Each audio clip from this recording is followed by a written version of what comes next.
Olá pessoal, bem-vindos ao quadro. Na aula anterior, nós vimos o que acontece com os raios refratados quando o raio de luz atravessa de um meio menos para um meio mais refringente. Nesta aula, nós vamos discutir o que acontece com os raios quando eles atravessam do meio mais para o meio menos refringente, ou seja, do meio de maior índice de refração para o meio de menor índice de refração. Se eu chamar esses meios de meio 1 e meio 2, nós podemos escrever que N1, que é o índice de refração do meio 1, é menor que N2, que é o índice de refração do meio 2. Nessa primeira situação, nós vamos novamente considerar que o ângulo de incidência é igual a 0 graus, ou seja, o raio incide sobre a reta normal. Vocês já podem observar que, novamente, o raio de luz refratado não sofreu nenhum desvio em relação ao raio de luz incidente, ou seja, o ângulo de refração também é igual a 0 graus.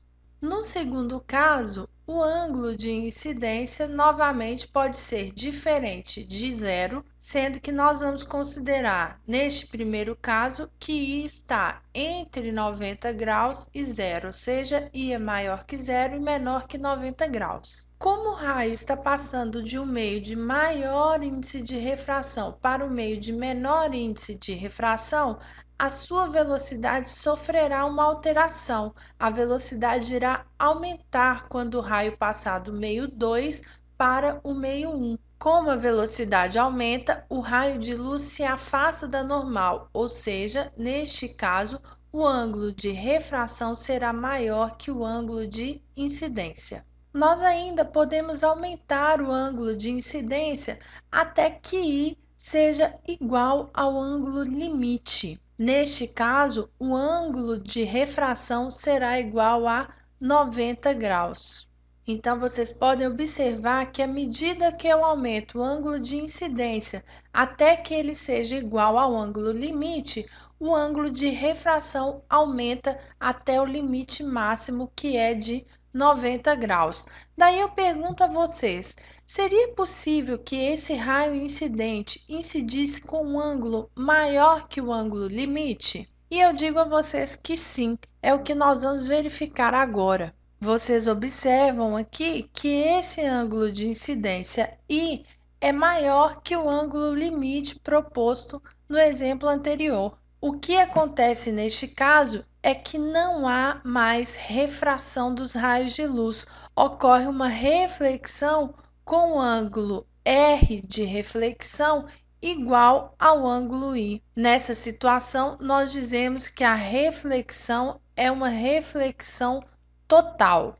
A reflexão total é também conhecida como reflexão interna e ela é diferente da reflexão externa, que é aquela reflexão que nós estudamos para os espelhos. Quando ocorre reflexão externa, ao mesmo tempo, porém em proporções diferentes, ocorrem os fenômenos de reflexão e refração.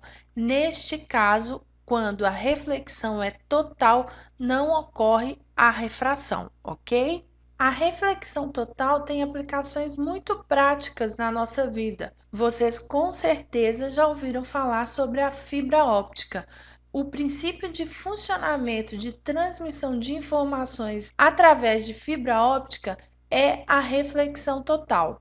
A fibra óptica ela é composta por dois tipos diferentes de vidro. Um vidro que fica mais interior, chamado de núcleo, e um vidro externo que eles chamam de capa. Para a produção de fibra óptica, o vidro que é utilizado no núcleo tem um índice de refração maior que o vidro utilizado para a produção da capa. Então, o que acontece? Uma fonte de laser emite raios luminosos no interior do núcleo da fibra óptica.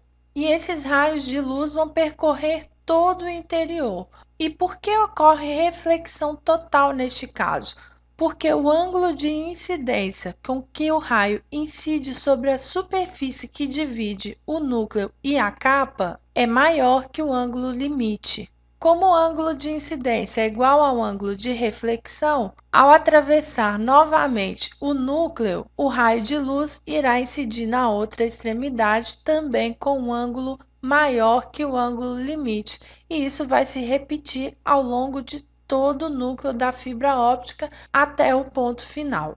Então, na fibra óptica, vocês devem saber que percorre impulsos luminosos diferentes dos impulsos elétricos que percorrem os fios de metal. A fibra óptica, ela é uma opção mais barata, capaz de transportar maior quantidade de informação, e ela é tão fininha que atinge pontos que são inacessíveis para os fios de metal. Por isso ela é utilizada em exames de endoscopia, porque o médico vai conseguir iluminar e captar imagens de pontos que são inacessíveis para outros tipos de fios. Além disso, como a reflexão aqui é total, a perda de energia ao longo de todo o percurso é mínima.